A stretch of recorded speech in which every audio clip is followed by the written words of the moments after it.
বাংলাদেশের জাতীয় সংসদ আমাদের প্রজাতন্ত্রের গণতান্ত্রিক কাঠামোর কেন্দ্রবিন্দু।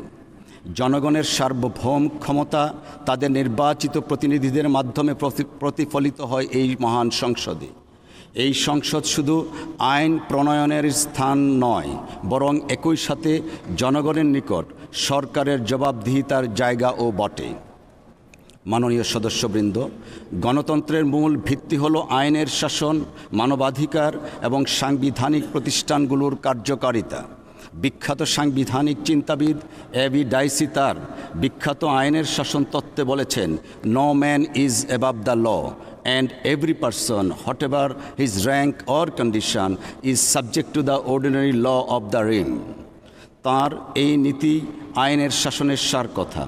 আইন সকলের জন্য সমান, সরকার কিংবা জনগণ কেউই আইনের ঊর্ধ্বে নয়।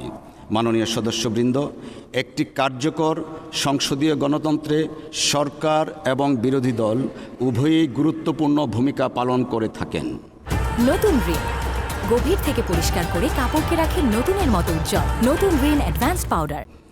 সরকার জনগণের দেয়া ম্যান্ডেট অনুযায়ী রাষ্ট্র পরিচালনা করে এবং উন্নয়ন নীতি বাস্তবায়ন করেন। অপরদিকে বিরোধী দল সংসদের ভিতরে সরকারের কর্মকাণ্ডের গঠনমূলক সমালোচনা, বিশ্লেষণ, পর্যালোচনা এবং জবাবদিহিতা নিশ্চিত করেন। সরকার ও বিরোধী দল উভয় মিলেই জনগণের প্রতিনিধিত্ব করেন। গণতান্ত্রিক ব্যবস্থায় বিরোধী দল সরকারের প্রতিপক্ষ নয়, বরং তাঁরা গণতন্ত্রের অপরিহার্য অংশ। একটি শক্তিশালী বিরোধী দল সংসদীয় ব্যবস্থাকে আরও কার্যকর এবং বিশ্বাসযোগ্য করে গড়ে তোলেন। জাতীয় স্বার্থে সমগ্র সংসদকে ঐক্যবদ্ধ ভূমিকা পালন করতে হয়।